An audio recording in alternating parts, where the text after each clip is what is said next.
තස්ස භගවතු අරහතෝ සම්මා සම්බුද්දස්ස නමෝ තස්ස භගවතු අරහතෝ සම්මා සම්බුද්දස්ස නමෝ තස්ස භගවතු අරහතෝ සම්මා සම්බුද්දස්ස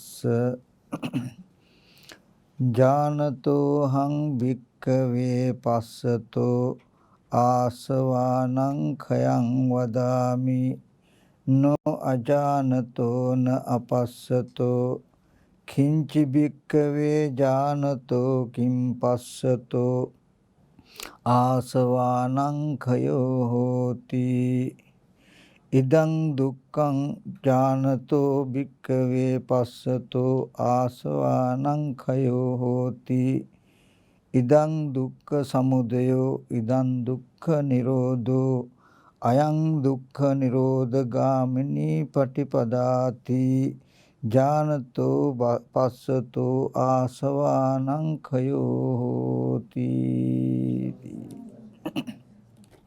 සදා පූජනීය වන්දනීය මහා සංඝරත්නයන් අවසරයි ශ්‍රද්ධා බුද්ධ සම්පන්න කාරුණික පින්වත්නි, මේ පින්වත් සියලු දෙනාම මේ මොහොතේදී සෝදානම් වෙන්නේ ලෞතර මාමෑණි බුදු පියාණන් වහන්සේ අපි සියලු දෙනා කෙරෙහිම මහත් අනුකම්පාවෙන් කරුණාවෙන් දේශනා කළ සසර දුක්ගිනි නිවන සද්ධර්මයෙන් බිඳක් ශෝණය කරන්නට.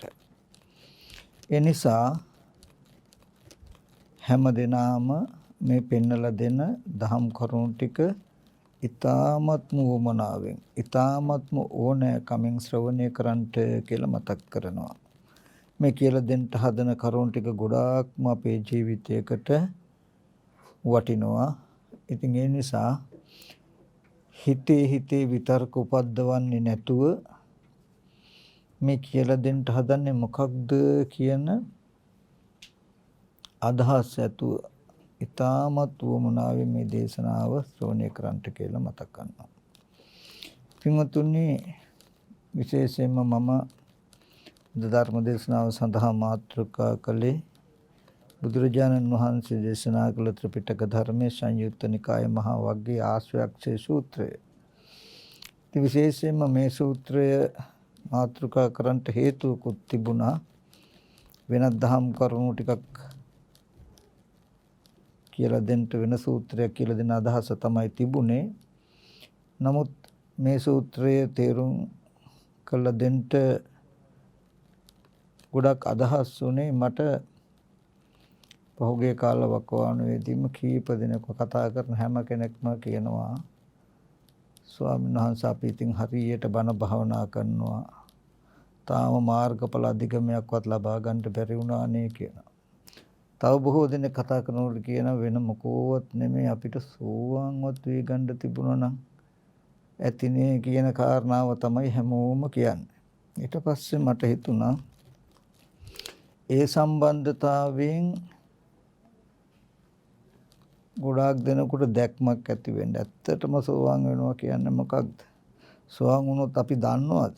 සෝවාන් වුණාම අපි දුක ඔක්කොම නැති වෙනවද කියන ප්‍රශ්න ගැටලු ටික ලෙහෙන විදිහට ඒ සම්බන්ධව පොඩ්ඩක් කරුණු ටික පැහැදිලි කරලා දුන්නොත් ගොඩාක් දෙනෙකුට උපකාරයි කියලා මට හිතුණා. මොකද ඇත්තටම බොහෝ දෙනෙකුගේ බොහෝම වටිනා ධර්මඥානයක් තියෙනවා.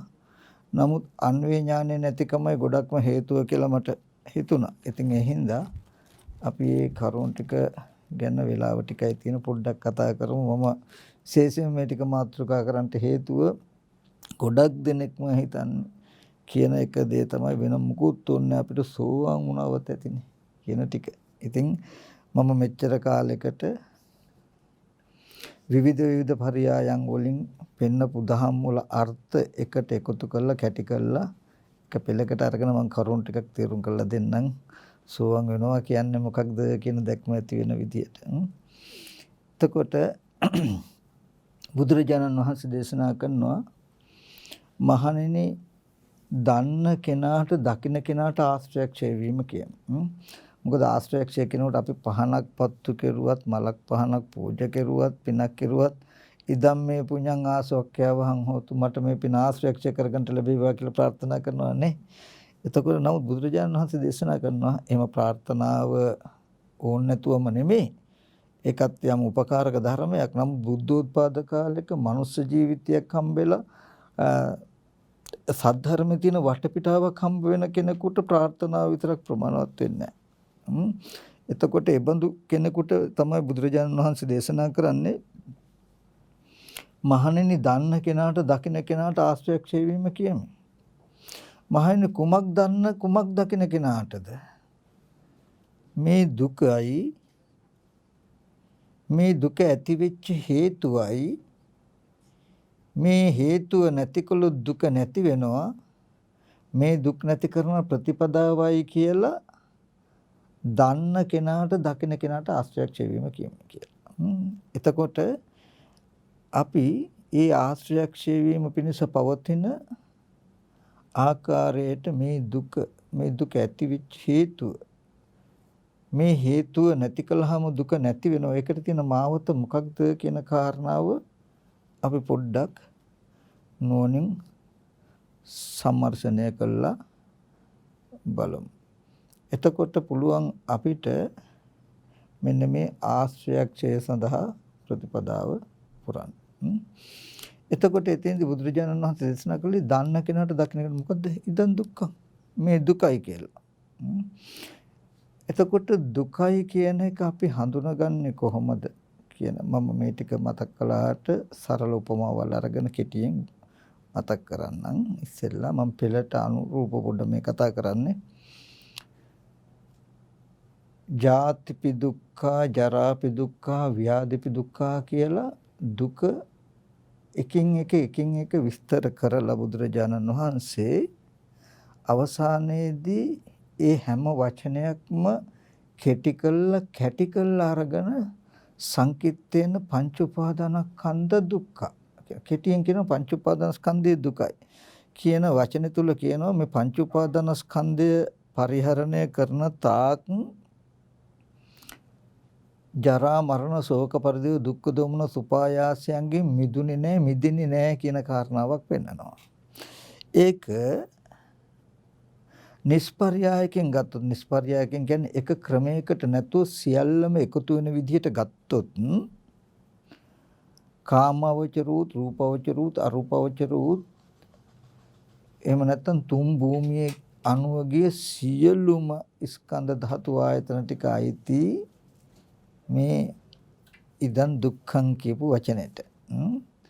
මේ ඔබගේත් මගේ ජීවිතය ගැන විතරක් නෙමෙයි කාමාවචර රූපවචර අරූපවචර තුන් භූමිය අනුව ගිය සියලුම ස්කන්ධය අපි කියමු කුසල සිතක් තියෙනම් අකුසල සිතක් තියෙනම් ක්‍රියාසිතක් තියෙනම් විපාක සිතක් තියෙනම් යම් රූප ධර්මයක් තියෙනම් මේ සියල්ලම අයිති පංච උපාදානස්කන්ධ.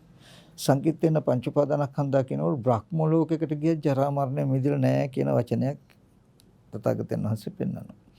ඊට පස්සේ ඒක නිෂ්පර්යායෙන් ඒ කියන්නේ ක්‍රමයක් නැතුව සියල්ලම එකතු කරලා ගත්තා.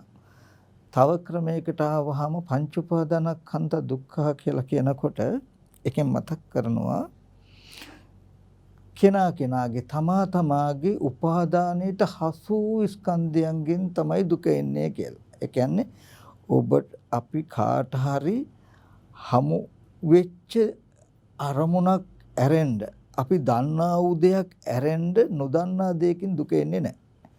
දන්නා වූ නැත්තම් අපේ උපාදානයට හසු වෙච්ච ඇහෙන් බලන රූපයක් වෙන්න පුළුවන්, කනෙන් අහන ශබ්දයක් වෙන්න පුළුවන්, නාසයෙන් ලබන ගන්ධයක් වෙන්න පුළුවන්, දිවෙන් ලැබූ රසයක් වෙන්න පුළුවන්, කයින් ලැබූ ස්පර්ශයක් වෙන්න පුළුවන්, සිතෙන් සිහි කරන ධර්මයක් වෙන්න පුළුවන්.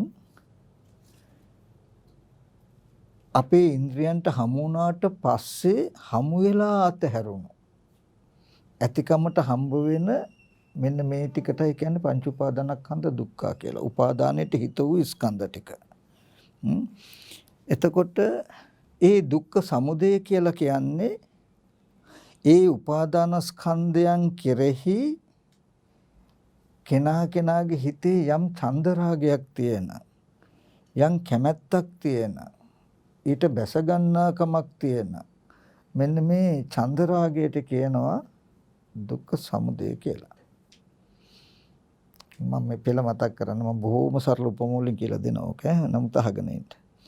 ඊට පස්සේ ඒ උපාදාන ස්කන්ධයන් කෙරෙහි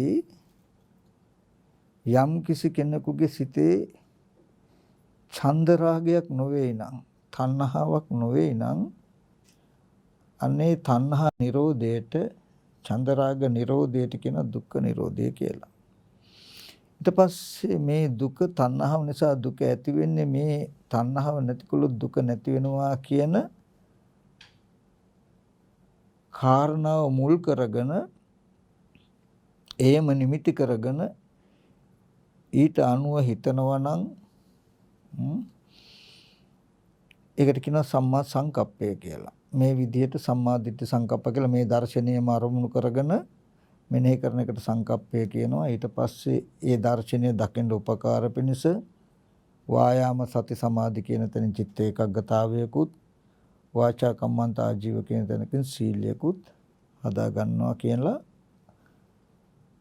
ඒ තණ්හා නිරෝධ කරන ප්‍රතිපදාව හැටියට මේ ආර්ය අෂ්ටාංග මාර්ගය කියලා දකින්නට ඕනේ. හරි. අපි ඒක අපේ ජීවිතයෙන් කොහොමද දැන් අපි ওই පෙළ හොඳට දන්නවනේ. පෙළ කොහොම කියවලක් තියෙනවා. එතකොට දැනුත් එහෙම කිව්වහම අපිට නොතේරෙනවා නෙමෙයි, යම් යම් මට්ටමක් තේරෙනවා. තේරුණාට ඒ ටික ප්‍රමාණවත් නැහැ අපිට. අපි නම් සසර කෙලවර කරගන්න මට්ටමකට එන්න පුළුවන්කම තිබුණා වගේ තැනකින් හිතන්න පුළුවන් තරම් අපිට ප්‍රමාණවත්මත්. අපි අපේ ජීවිතෙන් අපි කොහොමද හඳුනගන්නේ මේ දර්ශනය? ඇත්තට මේ චතුරාර්ය සත්‍ය අවබෝධය මත මේ දුක ඇති වෙච්ච හේතුව, මේ හේතුව නැති වුණොත් දුක නැති වෙනවා. මේකයි ඒකට තියෙන මග කියලා මේ දැක්ක පමණකින්ම සම්පූර්ණම වෙනස්ම වෙනවා පෘථග්ජන භූමිය. සාමාන්‍ය පෘථග්ජන කෙනාට වඩා එයාගේ ඥාන දර්ශනය වෙනස්මයි. හැබැයි තාම ඔක්කොම දුක නැති වෙලා කියන එක නෙමෙයි. එයාගේ දර්ශනය වෙනස් වෙනවා. එච්චරමයි මෙයාගෙන් වෙන්නේ. ditthi සහගත කෙලස් ටික නැති වෙන එක විතරයි වෙන්නේ. අපි පොඩ්ඩක් ඒ ගැන බලමු. මම ඊට ඉස්සෙල්ලා ඕගලන්ට පොඩි උපමාවක් කියන එක මම මේ ගොඩක් සරල දැනකට ගේන්න හදන්නේ. නැත්නම් පටිච්චසමුප්පාදය හරහා විස්තර කරන්න හැදී. නමුත් අපි සරල දැනකින් ගමු. මම ගොඩක් ඔය මතක් කරලා කලින් තිබුණු උපමාවක් තිබුණා. ඒ කියන්නේ වියලි දඬු දෙකක් එකට ඇතිල්ලුවොත් ඒ අතුල්ලන කම නිසා ගින්නක් ඉපදෙනවනේ. හරි. එතකොට ගින්න මේ දණ්ඩට අයිතිත් නෑ, මේ දඬු කැලට අයිතිත් නෑ. නමුත් මේ දඬු දෙක ඇතුළනකොට ඒ තේජෝ ගතිය නිසා ගින්දරක් ඇති වෙනවා. ඊට පස්සේ හොඳට බලන්න දඬු දෙක නිසා හටගත්ත ගින්න ඒ දඬු දෙක අල්ලගත්තේ නැත්තම් මොකද වෙන්නේ? උපදින දැල්ල නිවිල යනවා මිසක පවතින්න බෑනේ.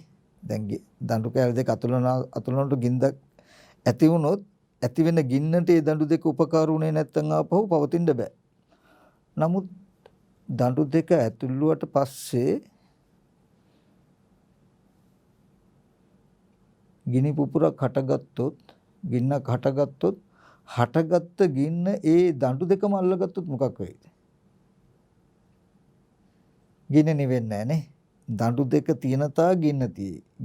ගින්න යම් තාක් ඇද්ද ඒ ගින්න යම් තාක් තියෙයිද ඒ තාක් දඬු දෙක තියෙයි. දඬු දෙක යම් තාක් ඇද්ද ඒ තාක් ගින්න තියෙයි. හොඳට බලන්න ඒ දඬු කෑලි දෙකම තමයි ගින්න උපදින්න උපකාර කළේ. ඒ දඬු කෑලි දෙකමයි ගින්න පවතින්න උපකාර කළේ. ගින්න උපදින්න හා පවතින්න දෙකටම උපකාර කළේ මොකද්ද? අර ලී දඬු කෑලි දෙකනේ. එතකොට ඒ වගේ බුදුරජාණන් වහන්සේ දේශනා කළ මේ දර්ශනය දුක පිරිසිඳ දකින්න සමුදය නොදක බෑ.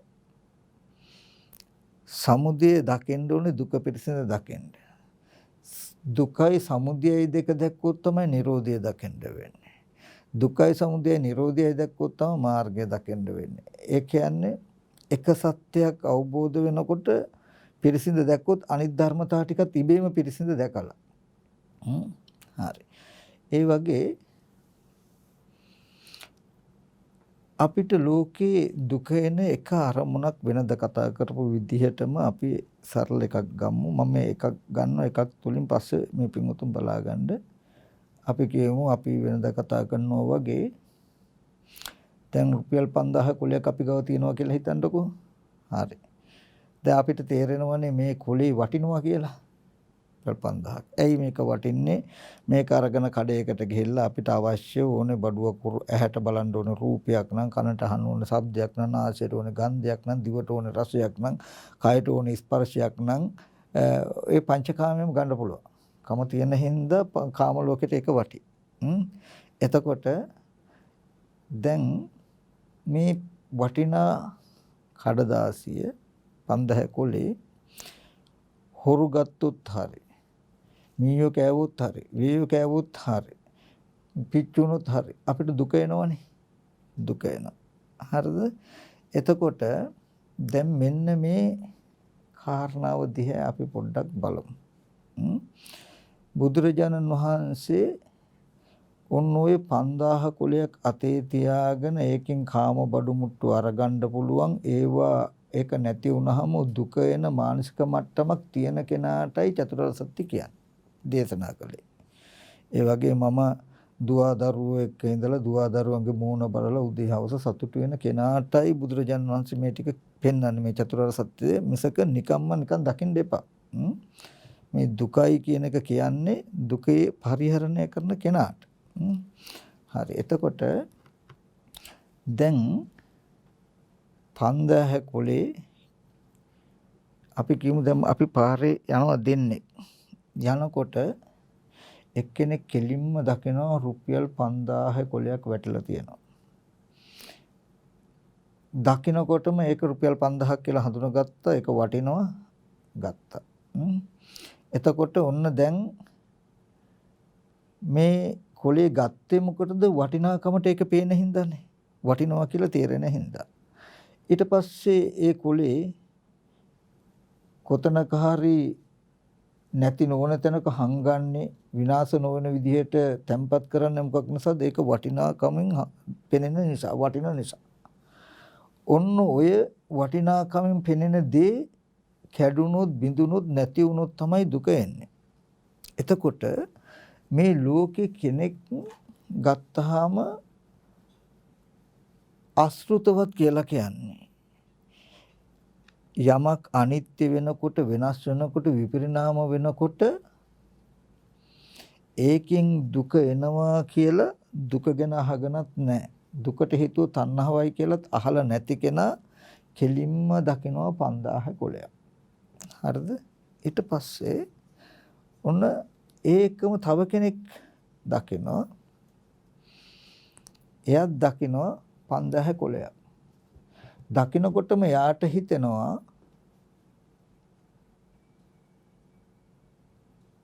මේ කඩදාසි කොලයකට තින්ත ඔබපු කඩදාසියක් මේක දකිනකොට මේක රුපියල් 5000ක් වටිනවා කියලා මට පේනවා නේද කියන තැනකින් එක්කෙනෙක් දකිනවා. දැන් මේ කඩදාසි කොලේ රුපියල් 5000ක් වටිනවා කියන එක දෙන්නම දන්නවා. දැන් ධර්මය අහලා නැති කෙනාටත් මේ රුපියල් 5000ක් ඒක වටිනවා කියලා පේනවා. ධර්මය අහලා තියෙන කෙනාටත් මේක රුපියල් 5000ක් ඒක ගොඩාක් වටිනවා කියලා තේරෙනවා, පේනවා.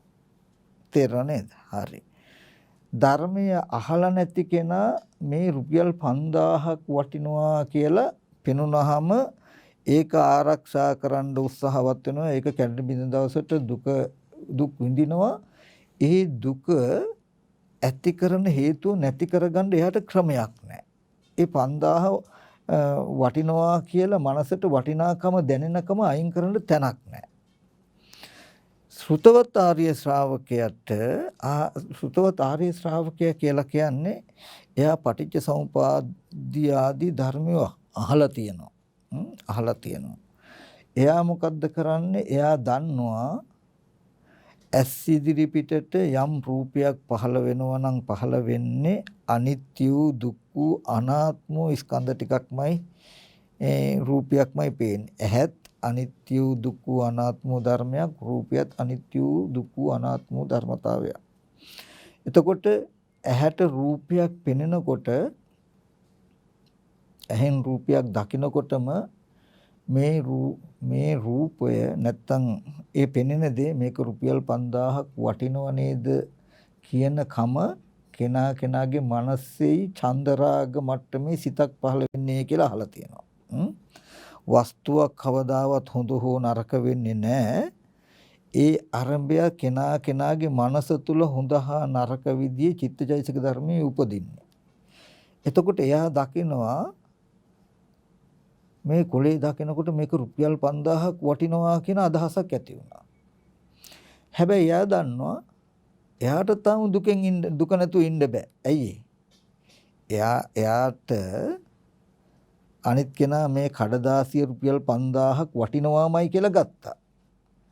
දැනට උනත් ගන්න මෙතන රුපියල් 5000 කොලයක් තිබුණොත් ඕගොල්ලන්ට බණ අහපු ඕගොල්ලන්ට තේරෙයි මේක රුපියල් 5000ක් වටිනවා කියලා.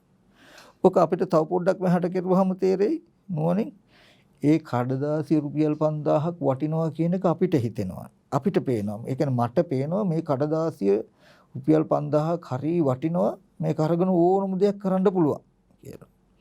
දැන් චරිත දෙකයි. එක්කෙනෙක් මේ කඩදාසියම වටිනවා කියලා දකිනවා. එක්කෙනෙක් මේ කඩදාසිය දකිනකොට ඒක වටිනවා කියලා මට පේනවා. හැබැයි දෙන්නටම දුක නැතුව ඉන්න බෑ.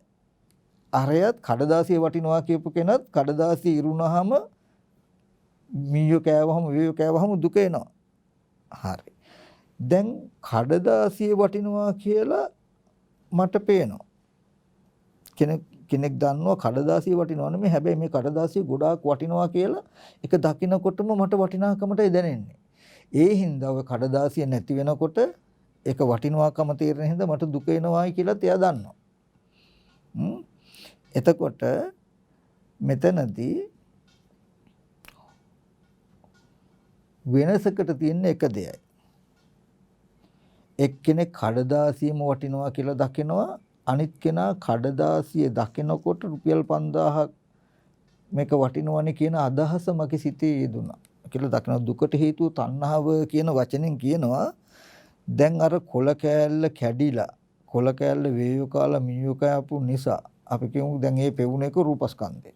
ඒක නැති වෙනකොට දුක එනවා නම් එතකොටම දැන් අපි කියමු මේ 5000 කුලේ නැති වෙලා නැත්තම් හොරු අරගෙන මීයෝ කාලා දුක් වෙන කෙනෙකුට තමයි බුදුරජාණන් වහන්සේ පංච උපාදානස්කන්ධ දුක්ඛ උපාදාන වශයෙන් ගත්ත ස්කන්ධයේ දුකයි කියලා කිව්වේ. දුකට හේතුව උපාදානය කියලා කිව්වේ මේ රුපියල් 5000 ගොඩාක් වටිනවා කියන කම. වටිනා කමින් දැකපු එක. නමුත් අසෘත පුතඥය කියන්නේ දැන් ඒක අහලා නැහනේ. මේ වටිනා දුකට හේතුව තණ්හාවයි මේකේ වටිනාකමට පෙනෙන කමයි කියලා අහලා නැහැ. එයා වටිනා කොලයක්මයි කෙලිම දකින්නේ. ධර්මය අහපු කෙනා දකින්නේ එහෙම නෙමෙයි. ධර්මයේ දන්න කෙනාගේ වෙනසක් තියෙන්නේ ලෝකය වටිනවා කියන දේම එයත් වටිනවා කියනවා. හැබැයි වෙනසකට තියෙන්නේ මොකද්ද? ඒ වස්තුව වටිනවා කියලා තමන්ගේ මනසේ පහළ වුණ කමයි එයා දකින්නේ. ඒ කියන්නේ එක්කෙනෙක් 5000 කොලේම වටිනවා කියලා හිතනවා. අනිත් කෙනා දකිනවා මේ කොලේ දකිනකොට 5000ක් ඒක වටිනවා කියන කම මගේ හිතේ පහළ වුණා කියලා හඳුනා ගන්නවා. හැබැයි තාම එච්චරවත් පේන්නේ නැහැ. නමුත් අහලා විතරයි තියෙන්නේ තාම. දන්නේ අහලා තියෙනවා. ඒත් පේන්නේත් නැහැ මේ මට්ටමේදී. ඊට පස්සේ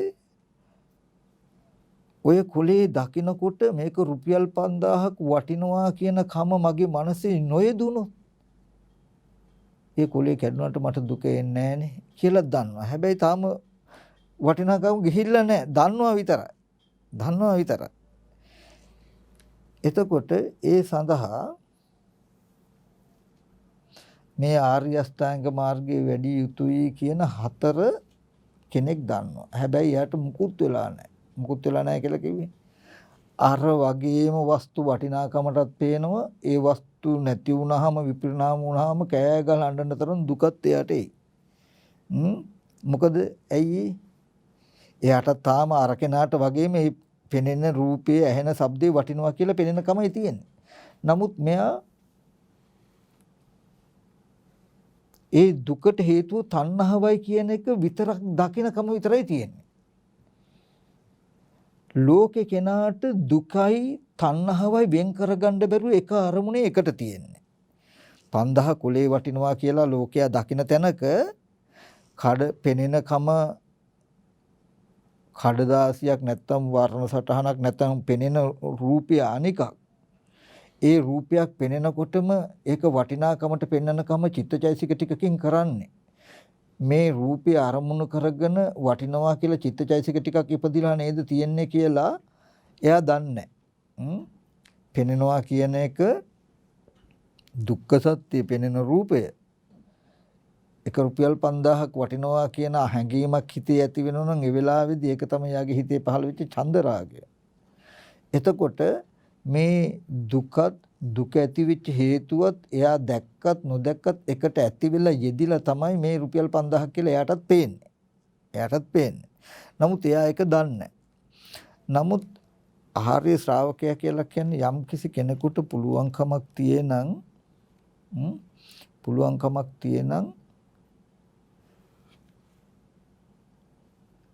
මේ අපිට වටිනාකමට මොන හරි දෙයක් පේනකොට ඒ වස්තුව වටිනවා නෙමෙයි ඒ වස්තුව වටිනවා කියලා මට දැනෙනවා. කාරණා දෙකයි. ඒ යම් වස්තුවක්ම වටිනවා කියලා පෙනෙන එකත් ඒ වස්තුව වටිනවා කියලා කෙනාට දැනෙනකමත් කියලා දෙකක් තියෙනවා. තේරෙනවද? දැන් මේ මල් බුකිය මෙතන තියෙනවා.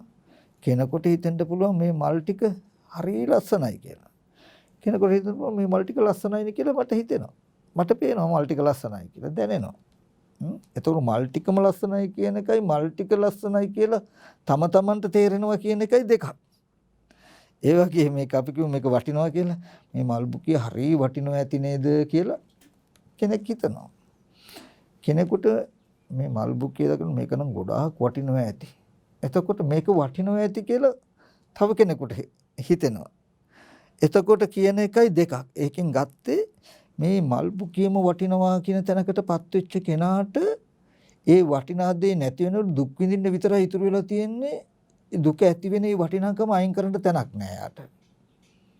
නමුත් මේ මල් බුකිය දකිනකොට ඒක වටිනවා කියන එක මට පේනවනේ. මට හිතුණානේ. එතකොට මම දන්නවා මේක වටිනාකමට පේන තාක් මේ මල් බුකිය කැඩුනොත් විනාශ වුනොත් හොරු ගත්තොත් මට දුක එනවා. ඇයි ඒක දකින්න ගාන ඒක වටිනවා කියලායි මට පේන්නේ. යම් වෙලාවක මේ මල් බුකිය දකිනකොට මේක වටිනවා කියලා මට පෙවුන්නේ නැත්තම් මට වටිනාකමක් දැනුන්නේ නැත්තම් මේක කැඩුනට බිඳුනට මට දුක එන්නේ නැහැ. කියන තැනකින් හඳුනා ගන්න පුළුවන්. ඒ වගේ මෙන්න මේ කාරණාව බලන්න මේ තණ්හාව දුකට හේතුව වෙලා තියෙන්නේ මෙන්න මේ විදිහට. මම අර උපමාවක් කියන්නේ ඒ ටික කියන්නේ. දුකට හේතුව තණ්හාව කියලා ගත්තාම බුදුරජාණන් වහන්සේ අහනවා ඒ තණ්හාව කොහෙද උපදින්නේ කොහෙද පවතින්නේ? යන් ලෝකේ පිය රූපං සාත රූපං ඉත්තේසා තණ්හා උපජ්ජමාන උපජ්ජති එත්ත නිවි සමනන් මේසති. යමක් ලෝකේ ප්‍රියයි නම් මధుරයි නම් තණ්හාව උපදින්නේ එහි. තණ්හාව පවතින්නේ එහි. හරි. අපි දැන් ඕක පොඩ්ඩක් බලමු. අර දඬු කෑලි දෙක නිසා ගින්නක් හටගත්තා වගේ ඇහැට රූපිකුත් හම්බුනම ඇහත් රූපයක් දෙක නිසා අපිට ටක් ගාලා අදහසක් එනවා මේ රුපියල් 5000ක් මේක වටිනවා කියලා. ඇහත් කෝටු කෑල්ලක් වගේ රූපියත් කෝටු කෑල්ලක් වගේ ඇහත් රූපියක් දෙක නිසා එක 5000ක් වටිනවා කියන අදහස ආවා. ඊට පස්සේ කෝටු කෑල්ල දෙක නිසා ඇතිවෙච්ච ගින්න කෝටු කෑල්ල දෙකම අල්ල ගන්නවා වගේ. මොකද්ද 5000ක් වටිනවා කියලා කිව්වේ? මේ රූපේ කියලා. අර කඩදාසියෙන් පෙන්නුවොත් අපි ඒ කඩදාසියයි ඇහැයි නිසා අපිට එනවා මොකද්ද? මේක රුපියල් 5000ක් වටිනවා කියන අදහසක් එනවා. රුපියල් 5000ක් එක වටිනවා කියලා කියන්නේ මොකද්ද කියලා අහුවොත් අපි මොකද්ද පෙන්වන්නේ? මේ තියෙන්නේ මෙන්න මේ කඩදාසිය තමයි වටින්නේ කියලා ආපහු පෙන්වන්නේ ඒකම නේද අපි. එතකොට ඒ කඩදාසිය දකිනකොටම 5000ක් වටිනවා කියනකම හම්බ වුණා. 5000ක් වටින්නේ මොකද්ද? මේ කඩදාසිය. කඩදාසිය දකිනකොට 5000ක් වටිනවා කියන එකව 5000ක් වටින්නේ මොකද්ද කිව්වම ආයි පෙන්නේ මොකද්ද? කඩදාසිය. දැන් මේ කඩදාසි කෑල්ල තියෙන තාක් අපිට පෙනේ මොකද්ද? රුපියල් 5000ක් වටිනවා කියලා. රුපියල් 5000ක් වටිනවා කියනකම යම් තාක් ඇද්ද ඒ තාක් මේ කඩදාසිය තියෙනවා. මේ කඩදාසිය ඇති තාක් මේ වටිනාකම තියෙනවා. අපි කවදාවත් පෙන්නලා නැන්නේ මේ 70 රුපියල් දෙක නිසා රුපියල් 5000ක් මේක වටිනවා කියනකම ඇති වෙනකොටම 5000ක් වටිනවා කියන්නේ මොකද්ද කියලා අහුවොත් මේ 70 රුපියල් දෙක නිසා උපන්න චිත්තචෛසික ටිකයි රුපියල් 5000ක් වටිනවා කියලා උපන්න චිත්තචෛසික ටිකනේ කියලා කවදාවත් කියලා හො පෙන්නලා තියෙනවද අපි? නැහැ. අපි පෙන්නන්නේ මොකද්ද? 70 රුපියල් දෙක නිසා ඇති වෙච්ච කැමැත්තක් තියෙනවා නම් ඒ කැමැත්ත ආපහු බඳින්නේ අපි කොතෙන්ටද? අර 6 රුපියල් දෙකටමයි. අපි කියමු මේ මල් බුකිය හරි ලස්සනයි. මොකද්ද මල් බුකිය ලස්සනයි කියලා කිව්වේ? මේ තියෙන මේ මල් බුකිය කිව්වහම මේ නිසාමයි මට කැමැත්ත එන්නේ, ඒ නිසාමයි ඒ තාක් පවතිනවා. ඒ වගේම අපි සවිඥානික වස්තු මේ මගේ එකම දරුවනේ අප්පා මට ඉන්නේ මෙච්චරයි කියලා ඉතින් රූපෙ දිහා බලාගෙන මේ හිතන්නේ. හිතුවට පස්සේ ඒ හිතුවේ මොකේද මේ දරුවා ගැන කියලා රූපෙ පෙන්වනවා. ඒ රූපේ නිසාමයි මෙහෙම අදහසක් එන්නේ. ඒ අදහස අයිති කොහකට ඒ රූපෙට කියලා පෙන්වුවාම මේ ආයතන ටික ඇතිතාක් අපේ මනසේ තියෙන තණ්හා උපාදාන කියන ගතිය යන්නේ. තණ්හා උපාදාන කියන ගතිය ඇතිතාක් යන්නේ. ඒ කියන්නේ 70 රුපියල් දෙක නිසාමයි රුපියල් 5000ක් වටිනවා කියන අදහස ඇති වෙන්නේ. ඊට පස්සේ වටින්නේ මොකද්ද කියලා අර්ථ දක්වන්න කිව්වොත් ආපහු පෙන්වන්නේ අර කඩදාසියමයි. මේකයි කියලා. මම කියන එක ගැඹුරුද නැහැ. ලෝකේ තණ්හාව උපදිනවා පවතිනවා කියලා කියන්නේ ඕකට. දැන් ඕගොල්ලෝ මොනවා හරි දෙයකට කැමති වස්තුවක් කැමති වුණොත් ඒ වස්තුව දකිනකොට කැමැත්ත ඇති වෙන්නේ ඕගොල්ලන්ගේ හිතේ. හිතෙන් පෙන්නන අපි කැමති උනේ මේ වස්තුවටයි කියලා. ඒ වස්තුව නිසා කැමති වෙනවා. කැමති මොකේද? මේ වස්තුවට. කැමති කියන්නේ චිත්තචෛසික ටිකක් කියලා අපි අර්ථ දක්වන්නේ නැහැ කවදාවත්. එතකොට අපි යම් වස්තුවක් නිසා කැමැත්තක් ඇති වුණොත්, තණ්හාවක් ඇති වුණොත් අපේ තණ්හාව තියෙන්නේ මෙන්න මේ දෙයට. වීදුර දකිනකොටම වීදුර හොඳයි කියන අදහසක් මට ආවා. එතකොට මම හොඳයි කියන්නේ මේ වීදුරටයි කියලා ආපහු මේ තණ්හාව ඒක ඇති කරගත්ත අරමුණට බැන්තු. මේ වස්තුවේ ඇතිතාක් තණ්හාව නැති වෙන්නේ නැහැ. තණ්හාව තියෙන තාක් මේ වස්තුව නැති වෙන්නේ නැහැ. එතකොට මේ ලෝකේ මට පෙන්වන්න ඕන එකම දේ මෙච්චරයි. අපි හැම කෙනෙකුටම ඇහත් රූපයත් කනත් ශබ්දයත් නිසා යම් යම් ප්‍රියමනාප වස්තු සවිඥානික අවිඥානික වස්තු ආරම්භය ප්‍රියමනාප චිත්තචෛසික ටිකක් දකිනකොට පහළ වෙන්නේ. ඊට පස්සේ ඒ කියන්නේ චන්දරාගය කියලා. අපි කවදාවත් රූපයක් පේනකොට සද්දයක් ඇහෙනකොට ඒ ආරම්භය කැමැත්තක් ප්‍රියමනාප ගතිය අපිට ඇති වුණා කියන්නේ නැතු ඒ වස්තුව ප්‍රියමනාපයි වගේ තැනකින් අපි ආපහු නැඹිලා තියෙනවා. එතකොට අසෘතවත් පුතඥයාගේ ශ්‍රුතවතාරී ශ්‍රාවකයාගේ එකම එක වෙනසයි තියෙන්නේ මෙන්න මේ ටික දකින්න. ඒ කියන්නේ අපි කියමු අපි දරුවෙක් ඉන්නවා කියන්නේ. දරුවා ලෙඩ වුණොත්, දරුවා මැරුණොත්, එතකොට යම් ආබාධයක්පත් වුණොත් අපිට දුක එනවා. එතකොට ලෝකේ කෙනා මගේ ප්‍රියමනාප දරුවට මෙහෙම වුණා කියලා දුක් වෙනවා මිසක ඒ දුකෙන් මෙදුව ගන්න එයාට තැනක් නැහැ. එයා දන්නේ නැහැ. මොකද ඒ දරුවා කියලා ප්‍රියමනාප ගතිය ඇති වෙච්ච හැටි එයා දන්නේ නැහැ. ඒක නැති කරන්න දන්නේත් නැහැ. නමුත් ධර්මය අහලා තියෙන කෙනාට මොකද කරන්නේ? කෙනාට මොකද තේරෙන්නේ? එයාට තේරෙන්නේ මොකද්ද? ඒ රූපය ආරම්භය මේ මගේ ප්‍රියමනාප එකම දරුවනේ කියන හැඟීමක් මගේ හිතේ තියෙනවා. බලන්න කෙනාට තම තමන්ට නෙමෙයිද මේ මගේ දරුවා කියන හැඟීම තියෙන්නේ කියලා. හරි. එතකොට එයා දන්නවා මේ සවිඥානික රූපය ආරම්භය මේ මගේ දරුවා කියන හැඟීමක් තියෙනවා. මේ හැඟීම තියෙන තාක් දුක නැතුව ඉන්න බෑ. මොකද තාම එයා දන්නවා මේ රූපෙට මොනවා හරි වුණොත්, මේ රූපේ කැඩුනොත්, බිඳුනොත්, ලෙඩ වුණොත් මට පේන්නේ මගේ ප්‍රියමනාප එකම දරුවෝ වගේ මට පේන්නේ. මට තේරෙන්නේ, මට දැනෙන්නේ. එතකොට ඒ තාක් මට දුක එනවා කියලා එයා දන්නවා. ධර්මය අහලා නැති කෙනා දකින්නේ මේ මගේ ප්‍රියමනාප එකම දරුවමයි කියලා තමයි එයා දකින්නේ. මම මේ කියන එක අල්ලගන්න පුළුවන්ද කියන එක බලන්න. හරිද? ශ්‍රුතවත් ආර්ය ශ්‍රාවකයටත් අරයට වගේම ප්‍රියමනාප එකම දරුවා කියලා තමයි පේන්නේ. හැබැයි එයා දන්නවා මේ මගේ ප්‍රියමනාප ආදරණීය එකම මගේ දරුවා කියලා මට තේරෙනවා. මට පේනවා. ධර්මය අහලා නැති කෙනා ප්‍රියමනාප දරුවා කියන තැනින්ම තමයි දකින්නේ. අරයා මේ මගේ දරුවා මට ප්‍රියමනාපයි කියලා තේරෙනවා. ඒ තාක් මට දුක නැතුව ඉන්න බෑ. මගේ දරුවා නැති වුණොත්, ලෙඩ වුණොත් මට දුක එනවා කියලා දන්නවා. දුකට හේතුව හඳුනා ගන්න බුදුහාමුදුරු දේශනා කළේ ඒකයි මේ තණ්හාව කියන්නේ කියලා. එතකොට මේ රූපේ දකිනකොට මගේ එකම ප්‍රියමනාප දරුවා කියන හැඟීම මගේ මනසේ නැති වුණොත්, මගේ මනසෙන් ගෙවුණොත් මේ රූපේ දකිනකොට එදාට මේ රූපේ නැති වුණාට කැඩුණාට මට දරුවා නැති වෙච්ච දුක විඳින්න වෙන්නේ නැහැ කියලා තියා දන්නවා. හැබැයි තාම පුළුවන් කියන එක නෙමෙයි මේ කියන්නේ. තාම පේන්නේ දරුවමමයි, අඟලක්වත් හෙල්ලිලා නැහැ. කැඩුනොත්, බිඳුනොත්, ලෙඩුනොත් කෑ ගහලත් අඬයි. හැබැයි අනිත් කෙනාට වඩා මෙයාගේ වෙනසක් මම මේ කියන්නේ. දුකට හේතු තණ්හාවයි කියන එකේ තේරුම. තේරෙනවද නේද? මොකද එපමණකින්ම වෙනස් වෙනවා මේ පෘථග්ජන භූමිය ඉක්මා හිටියා කියලා කියන්නේ.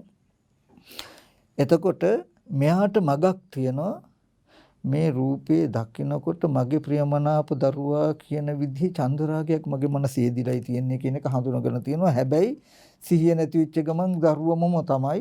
තාම පේන හින්දා ඒ විදිහට දුකත් එනවා. ඊගොට එයා දන්නවා මේ රූපේ දකිනකොට මගේ එකම දරුවා ප්‍රියමනාප දරුවා කියන චන්දරාගය මගේ මනසේ නොහටගත්තු දකිනකොට පෙවුන්නේ නැත්නම් එහෙම අදහසක් මට දුක එන්න තැනක් නැහැ. එහෙනම් මේ ආර්ය අෂ්ටාංග මාර්ගය ඊට තියෙන මගයි කියන එක දන්න මාත්‍රයක් විතරයි තියෙන්නේ.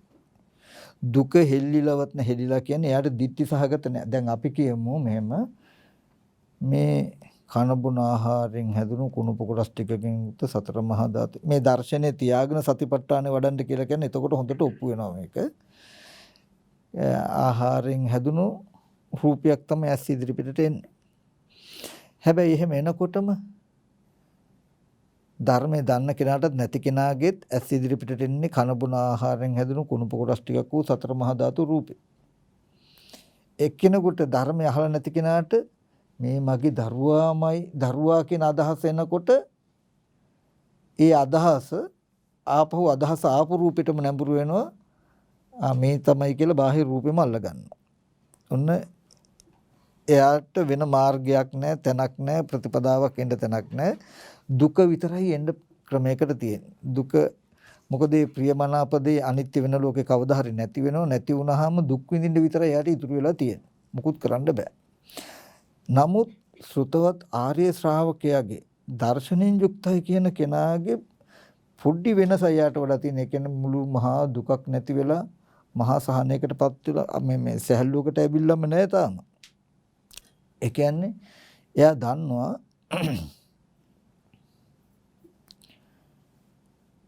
යම් වස්තුවක් දරුවෙක් වේවා මුදලක් වේවා මම ඔය කියපු දෙයින් ඒ කුමන හෝ වස්තුවක් නැති වෙච්ච වෙනස් වෙච්ච දවසට දුක එනවනම් දුක එන්නේ ඒ වස්තුව වටිනාකමට පෙනෙන හින්දායි දැනෙන හින්දායි කියලා දන්නවා යා. එතකොට දැනෙන හින්දායි කියලා දන්නවා. එතකොට ඒ වටිනාකම මනසෙන් අයින් වුණොත් දුක නැති කරන්න පුළුවන් කියලා දන්නවා. ඒකට මේ සීලයක පිළිපදලා සමතකමටහනකින් හිත වඩලා මේ ස්කන්ධ ධාතු ආයතනයන්ගේ ඇත්ත දැක්ක යුතුයි කියන නුවණ තියෙන මාර්ගය කියන්නකො. ඔච්චරයි.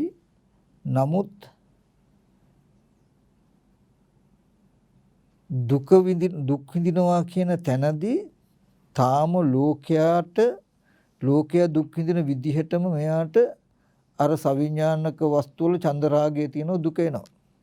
දුක එනවා.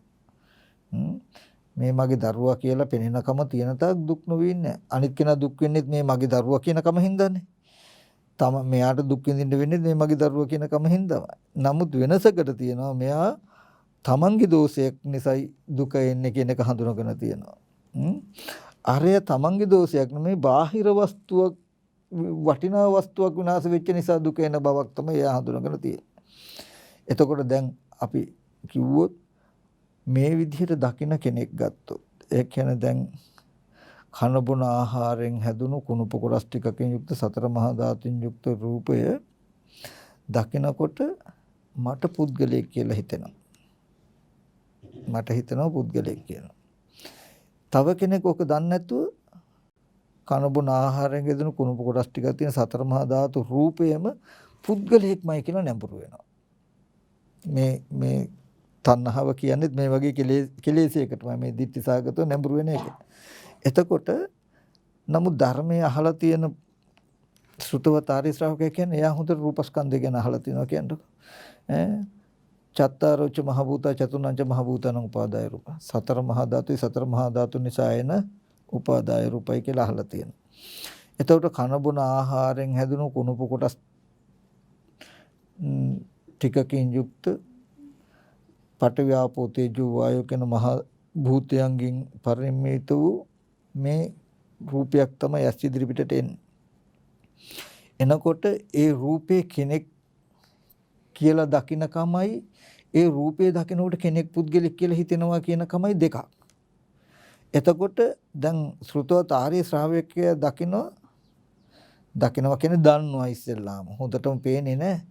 මේ රූපේ දකිනකොටම ditthi සහගත ස්කන්ධ ටිකක් උපදිනව නේද?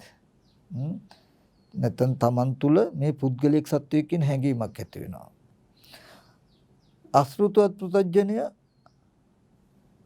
රූපේ දකිනකොට Taman තුල සත්‍ය පුද්ගලික කියන හැඟීමක් ඇති වුණා කියන එක දකින්න නැතුව පේන රූපෙම සත්‍ය පුද්ගලික කියලා හිතනවා. එතකොට වෙනසක් තියෙනවා. පේන රූපෙම සත්‍ය පුද්ගලික වුණොත් ඊට පස්සේ සක්කාය දිට්ඨිය එකට කියනවා. එතකොට පූර්ව අපරාන්තයට දුවනවා. මේ දකින රූපයම සත්‍යයක් වුණාම එන මේ සත්‍යය කොහෙද ඉන්න ඇත්තේ? කොහේ ඉන්න ඇද්ද? කොහොම ඉඳලා මෙතෙන්ට එන්න ඇද්ද? මේ ගාවට මේ සත්‍යය මෙතෙන් ඉඳලා කොහාට යයිද කියලා වර්තමානයේ ස්කන්ධයන්ගේ සත්‍යයක් දැක්කොත් පූර්වාන්තයට අපරාන්තයට දුවනවා. හරි. දැන් චතුරාර්ය සත්‍යයේදී ඇස් ඉදිරි පිටට මෙහෙම රූපයක් පහළ වෙනකොට හම්බ වෙනකොට ඒ රූපය ආරම්භය සත්‍ය පුද්ගලයෙක් කියන ditthිසහගත කෙලෙසයක් මට ඇති වුණා කියලා පෙනේ. දැක්කොත් දැන් මේ රූපයේ පුද්ගලයෙක් කියලා පේනවා. කාටද පේන්නේ? මට පේනවා රූපේ පුද්ගලයෙක් කියලා. හැබැයි මම හොඳට දන්නවා මේ රූපයේ පුද්ගලයෙක් කරලා පෙන්වන්නේ මොකේද? මෙතෙන් තියෙන කෙලෙසට කියලා. මොකද මම හොඳට කන බොන ආහාරයෙන් හැදිලා තියෙන සතර මහා ධාතුයි කුණ පොඩස් ටිකක් කියලා දන්නවා. එහෙනම් ඒ රූපය ආරම්භය මේ රූපය දකිනකොට මේ රූපේ පුද්ගලයෙක් කියලා මට පෙනෙනවා. එතකොට දැන් මේ රූපේ පුද්ගලයෙක් කියලා පේනවා. රූපේ පුද්ගලයෙක් කියලා ගනුදෙනු කරන්නත් පුළුවන්. හැබැයි මේ රූපය පුද්ගලයෙක් කියලා පෙනෙනකම හදලා තියෙන්නේ මංගාවයි කියලා දන්න නිසා, තණ්හාවෙන් කරලා තියෙන්නේ කියලා දන්න නිසා මම කීයටවත් මේ සත්‍යය කොහෙන්දන් දාවේ කොහාටද යන්නේ කියලා කියන්නේ. ඇයි? දැන් මේ රූපේ සත්‍යය කියලා පෙන්වන කම තියෙන්නේ මොකේද? මගේ හිතේ තියෙන කෙලෙසට. ඒ කියන්නේ දැන් මේ රූපේ එනකොටම පුද්ගලයෙක් කියන හැඟීමක් මට ඇති වුණා න ะ. පුද්ගලයෙක් කියන්නේ කාටද කියලා අහුවම මේ ඉන්නේ කියලා මම ආපහු පෙන්වුවාම ඒ රූපේ නිසාම පුද්ගල සංඥාවක් ඇති වෙනවා. පුද්ගල සංඥාව ඒ රූපේම ඇසුරු කරගත්තාම මේ රූපයේ පුද්ගලයෙක් කියලා හිතෙනවා. පුද්ගලයා කියන්නේ මෙන්න මෙයාට කිව්වහම ඒ කෙලෙසිය ඇති කරගත්ත ස්කන්ධය මල්ල ගත්තාම එහෙම මේ ස්කන්ධයේ කෙලෙසේ දෙක එකට පවතිනවා ගොඩක් කල. එතකොට අපිට හම්බ වෙන්නේ නැහැ නිකන් ස්කන්ධ ටික පුද්ගලය සත්වය වටිනා දේවල් තමයි හම්බ වෙන්නේ. එතකොට මට කිතියෙන් මතක් කරන්න ඕනේ දේ තමයි මේ පුද්ගල භාවයට වේවා වටිනාකමට වේවා නොවටිනාකමට වේවා යම් ලෝකේ හම්බ වෙන අරමුණු තියෙනවා. එතකොට ඒ ස්කන්ධ ධාතු ආයතන ටික පැත්තේ නැත්නම් රූප වේදනා සංඥා සංකාර විඥාන කියන ස්කන්ධ ටික පැත්තේ ඒ ස්කන්ධයම වටිනවා. ඇහැට පෙනෙන රූපෙම වටිනවා. කනට ඇහෙන ශබ්දෙම වටිනවා කියන තැනකින් ඉන්න කෙනාට කියනවා අසෘතවත් පුතඥය කියලා. එයාට ඒ වටිනාකමට පෙනෙන දේ නැති වෙච්ච දවසට දුක් විඳින්න විතරයි පුළුවන්. ඒ දුක ඇති වෙන හේතුව අයින් කරන්න බෑ. අයින් කරගන්න බෑ. නමුත් එහෙම දුක් විඳින ලෝකයකටයි බුදුරජාණන් වහන්සේ ওই දුකට හේතුව තණ්හාව කියලා පෙන්වන්නේ. ඒ කියන්නේ ජාති දුක්ඛ, ජරා දුක්ඛ කියලා අපි කියමු. අපි ගාව ඉන්න දරුවෙක් හරි ලෙඩ වුණා. එතකොට මරණයකටපත් වුණා. නොයෙක් විදිහ ආබාධයකටපත් වුණාම අපිට දුක එනවා නම් ඒ දුක් විඳින කෙනාටයි මේ බුදුරජාණන් වහන්සේ පෙන්වන්නේ. එතකොට මෙතනදී කෙටියෙන් අපි හඳුනා ගන්න ඕන එක දෙයක් තියෙනවා. යම් කිසි කෙනෙකුට පුළුවන් නම් දුක නැතුව ඉන්න බෑ. හැබැයි හොඳට තර්ක විතර්ක කරලා හිතලා පෙන්නලා තියන්න පුළුවන් නම් මොකද්ද?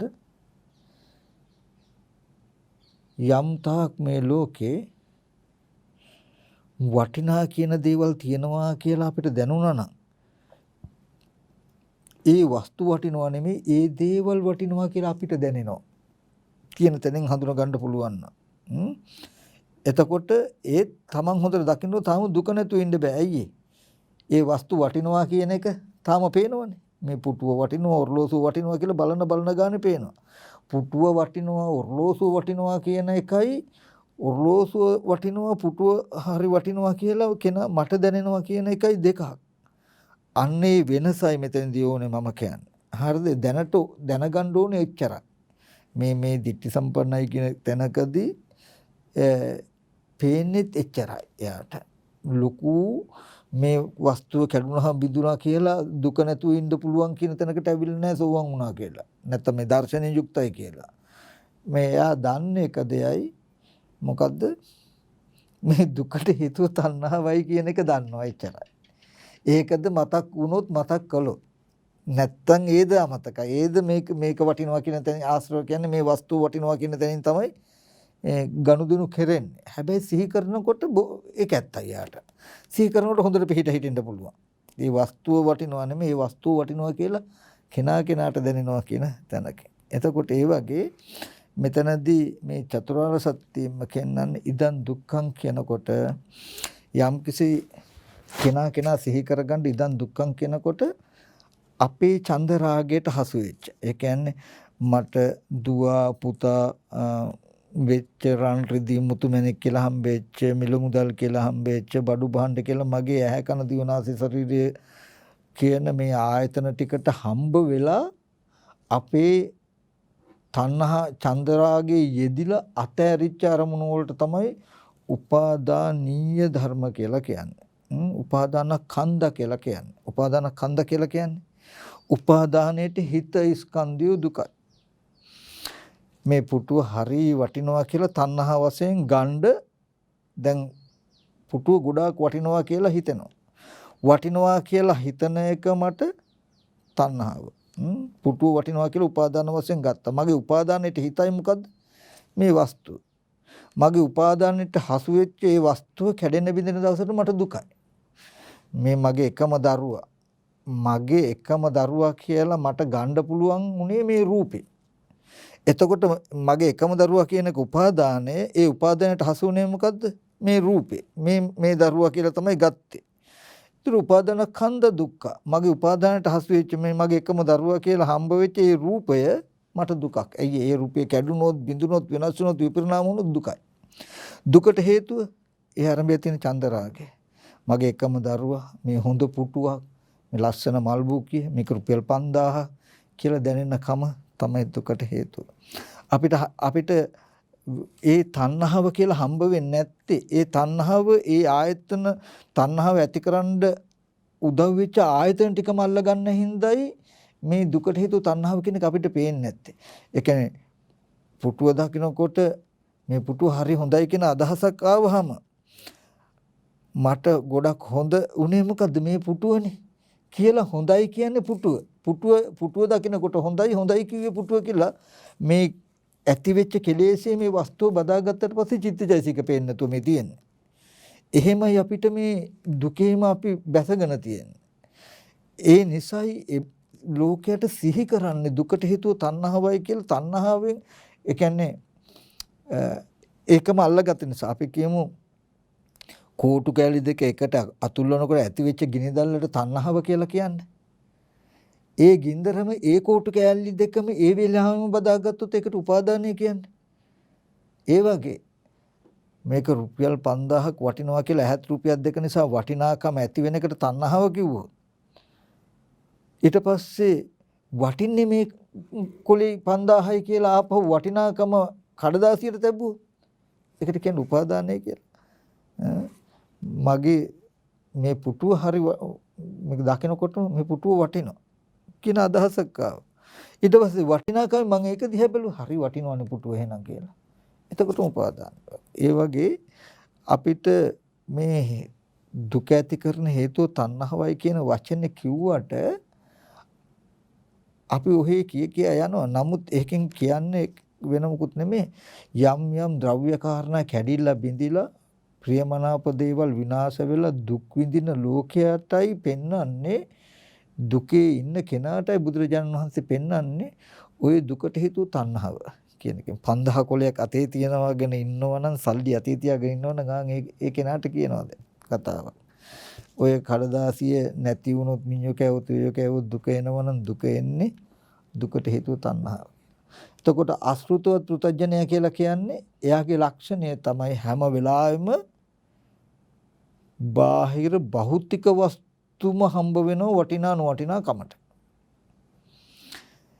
සෘතවතාරිය ශ්‍රාවකයා කියන්නේ බාහිර භෞතික වස්තු වටිනාකමට නොවටිනාකමට පෙනෙනකම අපේ කෙනාගේ මනසේ සකස් වෙලා කියලායි.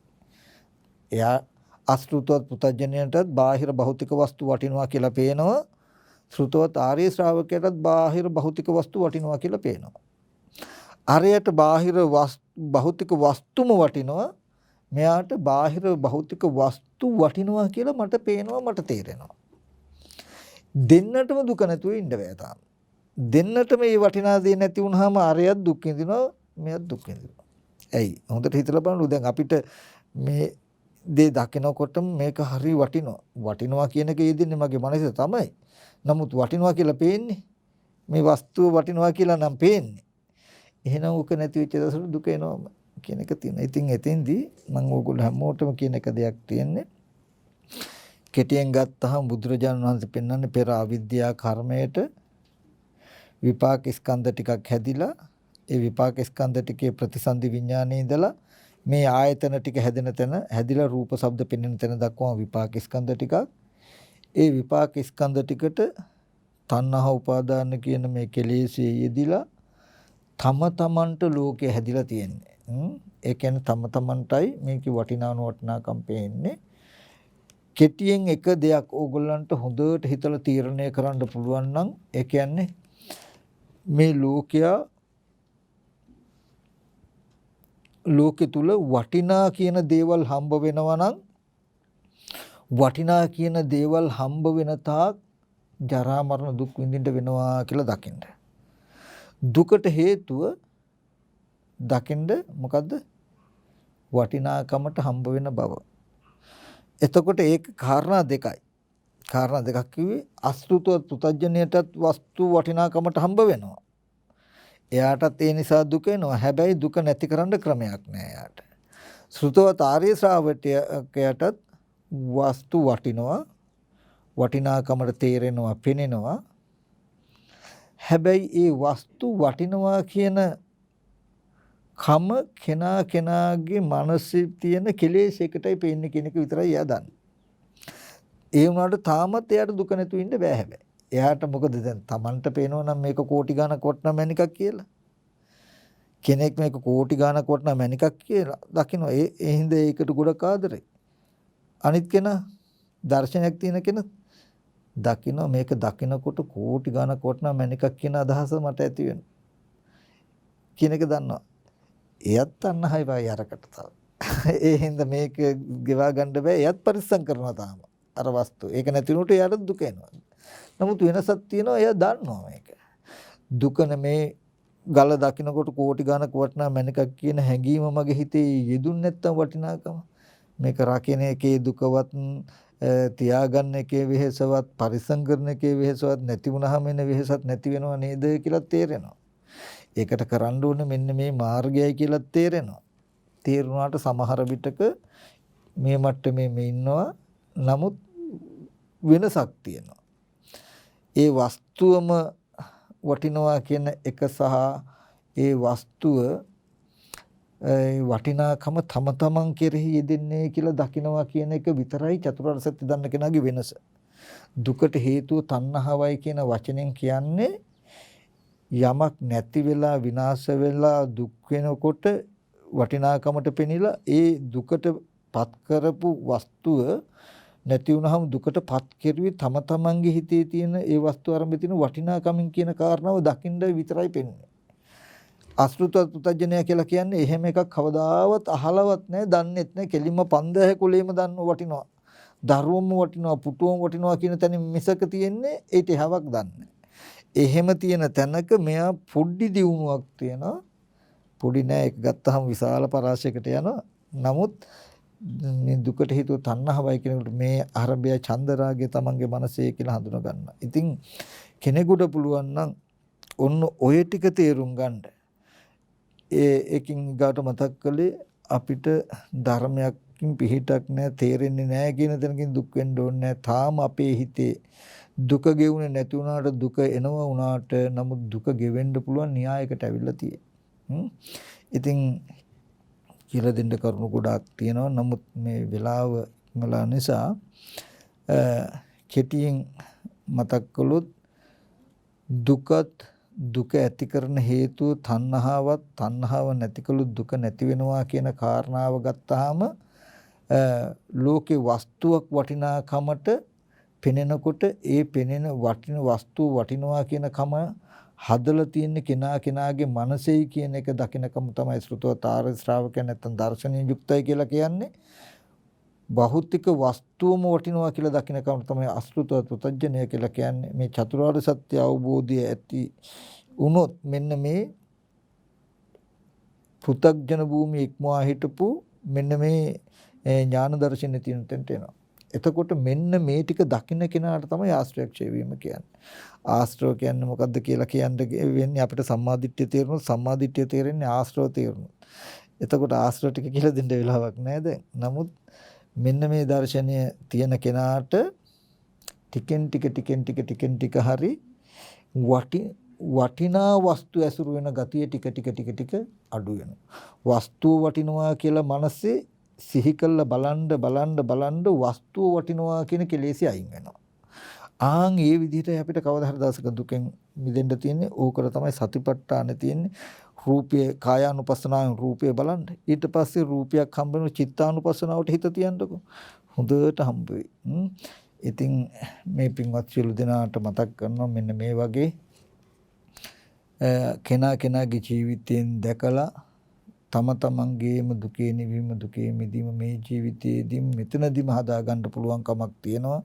ඒ බඳු වටපිටාවකුත් ලැබිලා තියෙනවා. ඉතින් මේ සෑම දිනාටම මේ දේශනාව මේ ජීවිතයේදීම ඥාන දර්ශනයක් ලබාගෙන මේ දුක් සහගත සසර නිමා කරගන්න හේතු උපනිශ්‍රයම වේවා කියලා උත්සාහ කරනවා. හැම දිනාටම තෙරුවන් සරණයි. පනා කරගන්නට ඕනේ විශේෂයෙන්ම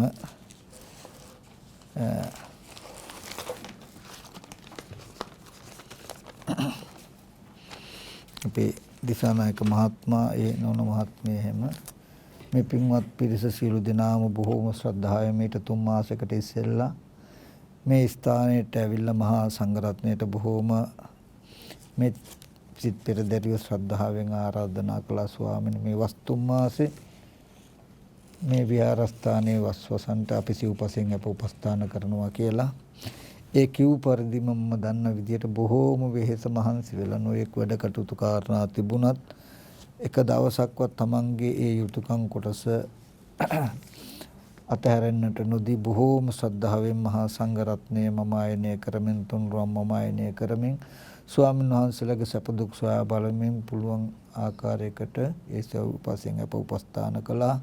ඒ පොරොන්දු වෙච්ච පරිදි දැන් 3 මාසයක්ම උපස්ථාන කළා. අද හෙට දවසේදී කටින මහා චීවරයක් පූජා කරගන්න තමයි මේ පින්වත් සියලු දෙනාම උත්සාහවත් වෙන්නේ. ඉතින් ඒ තමන් සිද්ධ කළා වූ පින්කමේ සිද්ධ කරගත්තා වූ ඒ පින්කමේ පළවෙනි අවස්ථාව හැටියට මේ ධර්ම දේශනාවක් කළා. ඒක මේ පින්වතුන්ට තවත් බොහෝ පිනක් සිද්ධ වෙයි. ඒ අවස්ථාවේදී නංගන් නොකියුවත් මේ පින්වතුන් නිසා සකස් කළා වූ පිළියෙල කළා වූ ඒ ධර්ම දේශනාව බොහෝ දෙනෙක් ශ්‍රවණය කරනවා. ඉතින් මේ අවස්ථාවේදී ඒ සද්ධර්මයෙන් බිඳකු ශ්‍රවණය කළ තවත් පින් සිද්ධ කරගත්තා. මේ පින්වත් සිළු දෙනාගේ මෙලොව ජීවිතේ පුරාවටම හිතා සන්තෝෂ වෙන්නට පුළුවන් මෙලොව ජීවිතේට ආශිර්වාදයක් වෙන සාංශාරික වශයෙන් බොහෝ කාලයක් තම තමන්ට හිත සැප පිණිස පවතින හිත රැකවරණය පිණිස පවතින තම තමන් ලැබුණු මනුස්ස ජීවිතේ චුට්ටක්වත් හිස් නොවන හිස් කරන්ට බැරි වටිනා පුණ්‍ය කර්මයක් මේ කාලය පුරාවටම සිද්ධ කරගත්තා කියලා සතුටු වෙන්නට ඕනේ. විශේෂයෙන්ම දානං තානං මනුස්සානං කියලා බුදුරජාණන් වහන්සේ පෙන්නනවා. මිනිස්යන්ගේ ජීවිතවලට තියෙන එකම පිහිට එකම පිළිසරණ දාන ආදී කුසල ධර්මයන් කියලා. මෙලෝ වේවා පරලෝ වේවා මේ සත්වය යම් කිසි සැප විපාක මාත්‍රයක් සුවක් සුව සොම්නස් මාත්‍රයක් විදීනම් ඒ මෙබඳු කුසල ධර්මයන් නිසායි මෙබඳු කුසල ධර්මයන් තුලින්. ඉතින් මේ පින්වත් සියලු දෙනාම විශේෂයෙන්ම කල්පනා කරගන්නට ඕනේ. මේ ධම්මපාසාද විහාරයේ කටන මහා පුණ්‍යෝත්සවය සඳහා විශේෂයෙන්ම ආරාධනා කළ ස්වාමීන් වහන්සේලාට වස්වසවලා නිති උපස්ථාන කරලා මේ පින්කම සූදානම් කරගන්නට යෙදුණ විශේෂයෙන්ම දායකත්වයේ අනුරාධපුර ප්‍රීමන් මාවතේ අංක 746 ඒ පදිංචි ආර්.එම්.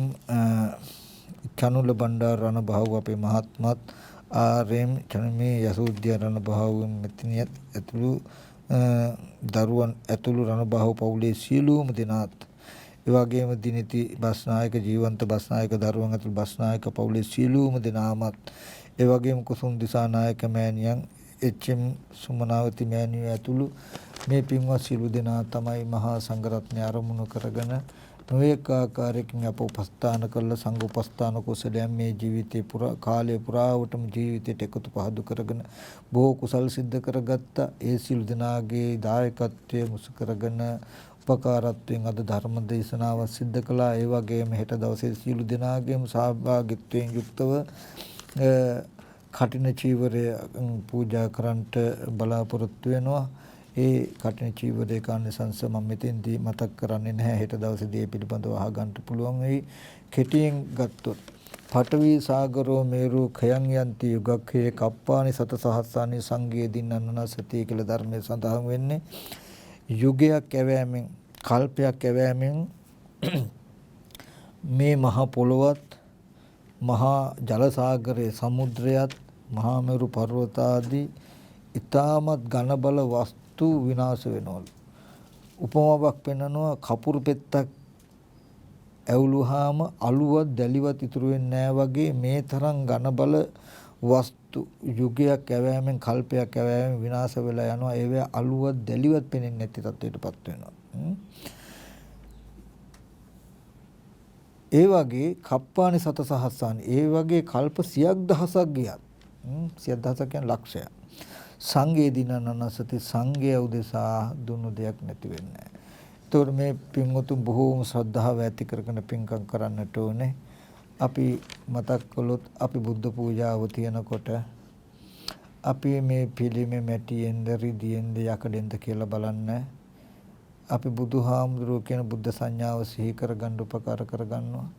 ඒ වගේ සංඝ රත්නයත් පෞද්ගලික ජීවිත මෙනෙහි කරන්නේ නැතු බොහොම ශ්‍රද්ධාවෙන් මහා සංඝ රත්නය උදෙසාම අපේ මේ පූජාව වේවා කියන අදහසෙන් පින් කරගන්න. එතකොට ඔයගලන්ට බුදුරජාණන් වහන්සේ වැඩ ඉන්න කාලෙදී මහා සංඝ රත්නයට උපස්ථාන කළ උපකාර කළ කුසලයක් තියෙනන් ඒ කුසලයේ එක ශේෂයක්වත් අඩුවක් නැතුව ඕගලන්ට සිද්ධ කරගන්න පුළුවන්.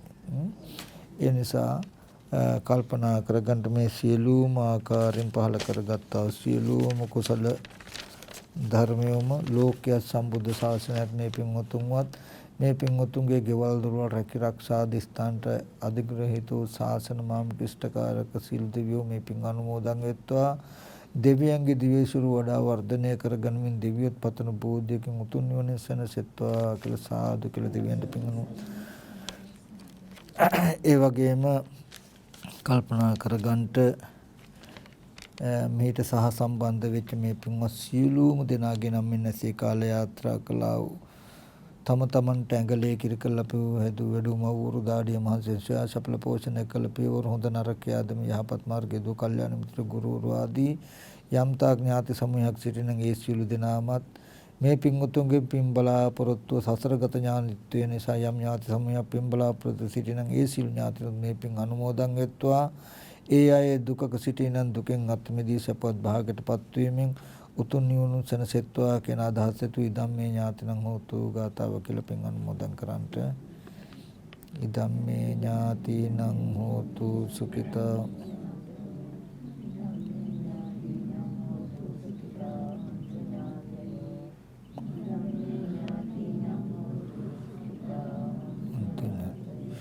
ඒ වගේම විශේෂයෙන්ම මේ තුන් මාස පුරාවට මහා සංඝරත්නය උදෙසා දම්පෙම් පිළිගන්නවලා සංඝුපස්ථානයේ කුසල සංඝුපස්ථානයේ තුලින් ජනිත වෙච්ච සියලු කුසලයන්ද ද මේ සද්ධර්ම ශ්‍රවණය තුලින් ජනිත වෙච්ච සියලුම කුසල ධර්මයන්ද එකසේ පිහිටීමෙන් විශේෂයෙන්ම දේරණ බාහු පවුලේ දුව දරුවෝ තුල සියලු දෙනාමත් ඒ බස්නායක පවුලේ දුව දරුවෝ ඇතුළේ සියලු දෙනාටත් ඒ වගේම කුසුම් දිසානායක මෑණියන්ට සුමනාවති මෑණිය ඇතුළු ඒ පවුල් ඥාති හිතේ සියලු දෙනාට පින් අනුමෝදන් වූ දෙවියන්ගේ ආශිර්වාදයෙන් තුන්වන් සතු අනන්ත ගුණ වලින් මේ පුණ්‍ය ශක්තියන්ගේ බලයෙන් මේ සෑම දිනාගේ මෙලොව ජීවිත වලට ඇතිවන්නා වූ ලෙඩ දුක් කරදර බාධක අපල උපද්‍ර දුරු වේවා කරන කෙන යහපත් අදහස් සියල්ල සමුද්ද වේවා සාර්ථක වේවා සසර වසනාතුරු සාපිපාසාදී බියකට දුගි දුප්පත් අසන දිඳු භාගකටපත් නොවි බුදුපසේ බුදුමහරහතන් වහන්සේලා නිවිසනසී පැමිණ වැඩවදාලා